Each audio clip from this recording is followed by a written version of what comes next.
네. 어서 오세요. 앉으세요. 네. 만나서 반갑습니다. 네. 자, 멀리서 오늘 약차 수업을 하러 이렇게 오셨는데요. 약차 수업을 오신 계기에 대해서 한번 여쭤보겠습니다.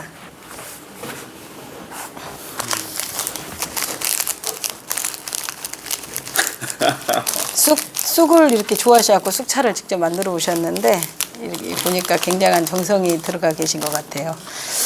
예, 예전에는 그 차 하면은 커피를 주로 마셨는데 커피에 뭐 카페인도 있고 또 순수하게 우리나라에서 커피가 생산되는 것도 아니고 그래 하면 그 차를 좀 우리나라 전통 수제차 이런 것들을 좀 마시고 싶다 그런 생각이 들었었고요.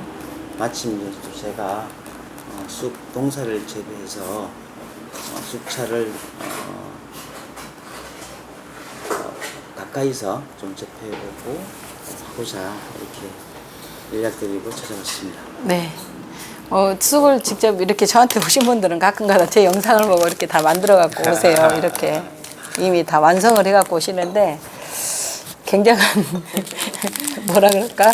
고퀄리티의 쑥차를 만들어 갖고 오셨어요. 제 영상을 몇 번 보셨다고 하셨죠? 10번 이상 봤습니다. 10번 이상 영상을 보고 이렇게 만들어 갖고 오신 쑥차입니다. 그래서 오늘 이제 쑥차뿐만 아니라 이제 차를 왜 마셔야 하는가, 차에 대한 오늘은 개론이라고 생각하시고요. 저랑 같이 이렇게 궁금증 있으면 질문하시면서 할 거예요.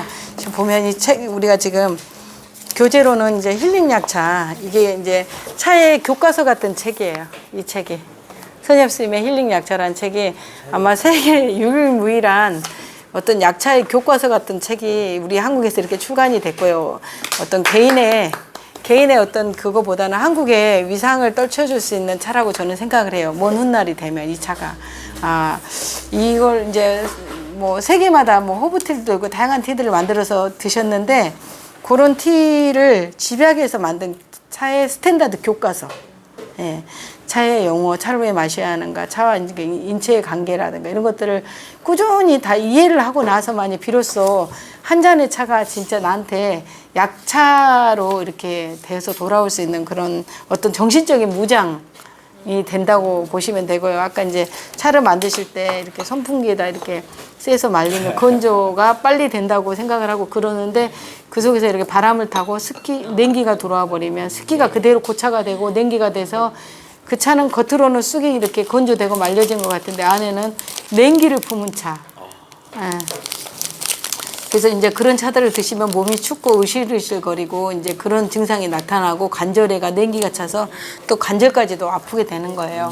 그래서 사람이 어떤 마음으로 어떤 생각으로 차를 만드냐가 이 차에 어떻게 보면 결정적인 완성된 차의 모습이 나오고 이 차를 먹었을 때 좋은 효과, 건강한 효능이 나타나는 거예요.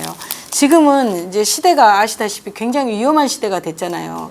어떤 자연계의 모든 것들이 인간들이 저지른 어떤 만행에 대해서 역습을 하는 거예요.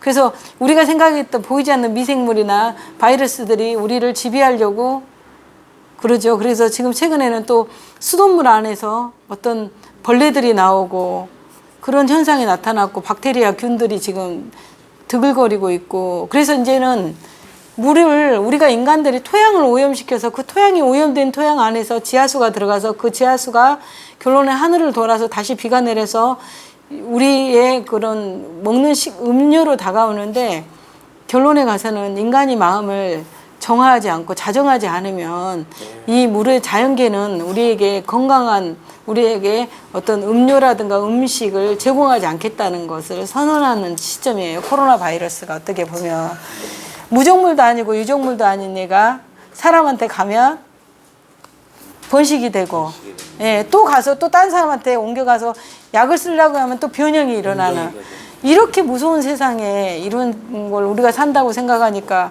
대한민국은 50년도에 전쟁을 겪으면서 황폐화된 곳에서 이렇게 기적의 신화를 일으켰잖아요, 세계에서. 근데 그 반면에 너무 무분별하게 자연을 공격하고 자연을 파괴했던 것이 지금 이렇게 돌아왔는데요. 제가 지금 차를 만들면서 이제 차에 대한 얘기를 지금 많이 하고 있는데 차를 하기 이전에 알아야 할 게 있어요. 식물.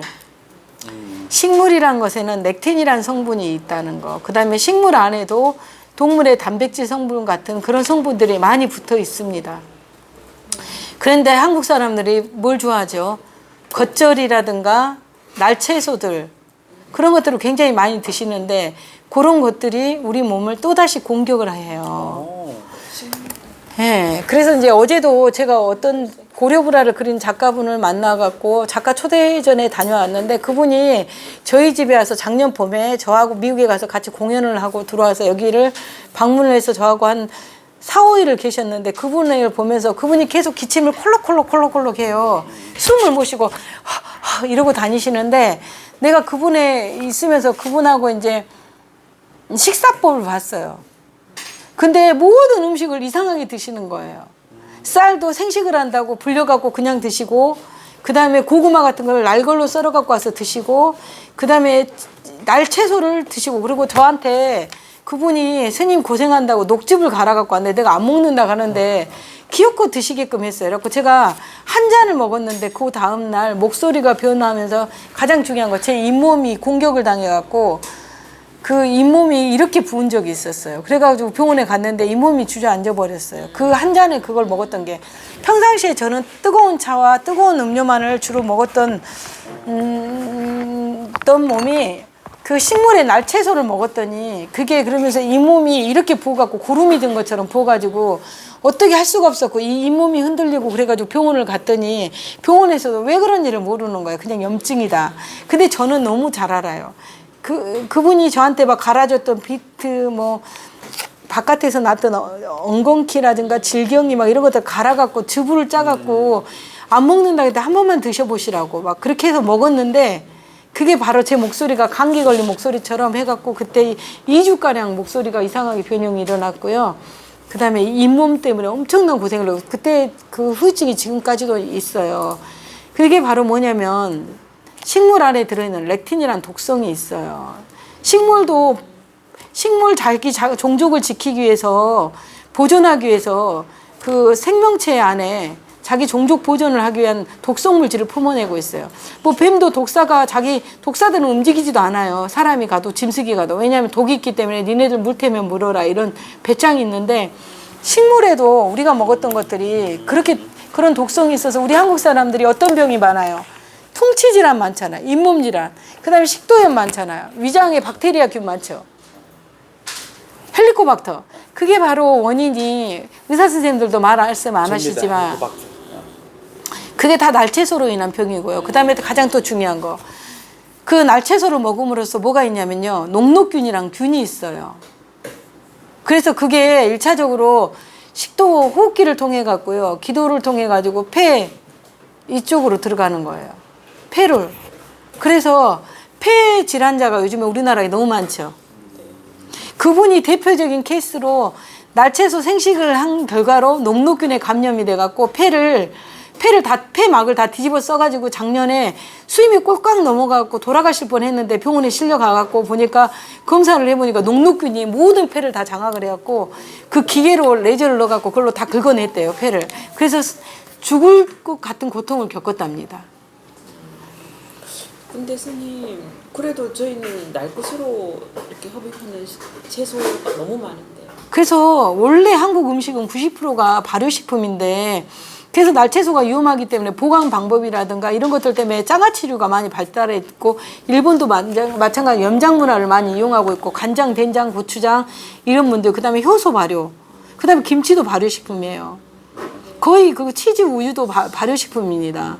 우리가 먹는 게 사실은 발효 아닌 게 없는데 사람들은 그런 것들을 이제 잘 몰라요. 그래서 이제 지금은 코로나 바이러스 때문에 어떤 동물에 대한 어떤 걱정거리, 바이러스가 단백질 성분이 우리를 공격한다고 생각하지만 동물 플러스 식물을 잘 다루지 않으면 안 되는 그런 위험한 세상이 다가왔습니다. 네. 그래서 이제 우리가 차를 만드는 이유가 바로 안전한 식물을 섭취하기 위해서 식물에 있는 최대한의 영양분을 섭취하기 위해서 먹는 거예요. 사실은 식물을 갖고 차를 만들어도 영양 흡수율이 몇 프로 될 것 같으세요? 50%? 네, 50%에서 60% 정도 된대요. 근데 생각을 해보세요. 음식을 만들었을 때 영양 성분은 얼마나 흡수될 것 같아요? 음식은 얼마 안 돼요.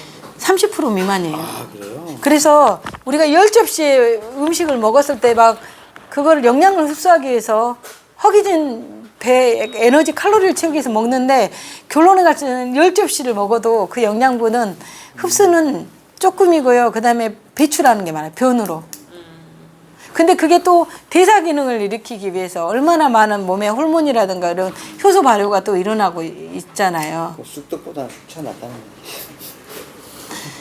그래서 이런 것들을 제가 자꾸 이제 이 책에 보면 약차는 생명수이고 약차는 고농축의 에키스란 말을 우주의 생명의 에키스란 말을 많이 강조한 이유가 뭐냐면 이런 식물의 10접시 분량의 그런 음식을 섭취할 것인가 이런 한 잔의 고농축의 에키스를 갖고 깔끔하게 섭취를 할 것인가 그리고 정제되고 그다음에 몸의 흡수율이 높은 이런 차를 흡수할 것인가는 이제 여러분의 선택에 달려 있는 겁니다.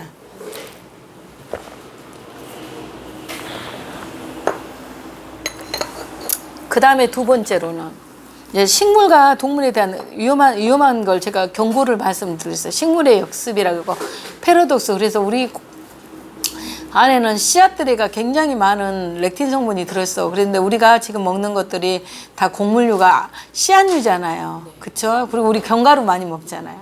견과류도 다 씨앗류잖아요. 그럼 그 애들을 어떻게 안전하게 먹을 수 있는가? 겉만 볶아서 먹는 거하고 속까지 익혀서 먹는 것은 엄청난 차이가 있습니다. 그래서 겉을 볶아서 먹고 나면 그 우리 미숫가루 만들어서 먹잖아요. 그럼 미숫가루를 만들어 먹으면 겉을 만들어 볶아서 먹는 미숫가루는 속이 아파요, 항상. 속이 쓰리고 아픈데 그 미숫가루를 만들 때 밥을 쪄가지고 그걸 건조시켜서 그걸 다시 볶아서 가루를 낸 미숫가루를 먹었을 때 속이 안 아파요. 손이 많이 가네요. 그게 바로 렉틴이라는 것이 완전히 법제가 안 됐기 때문에 그런 현상이 나타나는 거예요. 무슨 얘기인지 아시겠죠? 네. 그래서 그동안에 우리가 한국 사람들이 만들어낸 모든 병들 그런 병들은 내가 먹는 음식에가 지금 다 그 병을 유발시키고 있다는 것을 잘 기억하시고 차를 뭐 만들기 이전에 식물에 대한 어떤 조리법 생명을 유지시켜주는 이 자연계에 대한 어떤 존엄한 것들을 잘 생각을 해야지만이 우리 인간이 자기가 타고난 명과 복을 누릴 수 있다고 저는 생각을 합니다. 너무나 무분별하게 뭐 서양 문화에 따라서 막 날치에서 샐러드 요즘에 많이 드시고 계시는데 그것 또한 안전한 식품은 아니라고 저는 보고 있고요. 그래서 조리법들을 잘 많이 집에서 안전하게 해서 먹어야지 그 아이가 태어났을 때 집안에 손주가 태어났을 때 건강하고 또 그 건강한 아이가 잘 성인이 되어서 또 어른이 돼서 대한민국의 중요한 역할을 하면서 또 DNA 그러니까 인간의 종자가 되는 거예요. 대한민국의 종자가 되는 거예요. 예. 근데 이제 막 너무 함부로 먹고 당분 든 음식들 막 그냥 과당, 그 색소, 인스턴트 뭐 방부제, 뭐 감미료 이런 것들에 대해서 별로 중요하게 생각을 안 하기 때문에 그런 것들이 혈액의 원상이 그 병의 원상이 되는 거예요. 간, 신장, 뭐 위장할 것 없이 모든 게 내가 먹는 그 물과 차가 병을 유발시키고 만들어내고 있습니다. 그리고 이제 두 번째 차를 먹어야 하는 이유는 뭐냐면 우리가 그 현대 음료 안에는 이제 그런 것들이 많잖아요. 막 방부제 처리된 거, 색소, 감미료. 그 애들을 어떻게 하면 안 섭취하고 덜 섭취하는 거. 그건 바로 자연의 음료밖에 없습니다.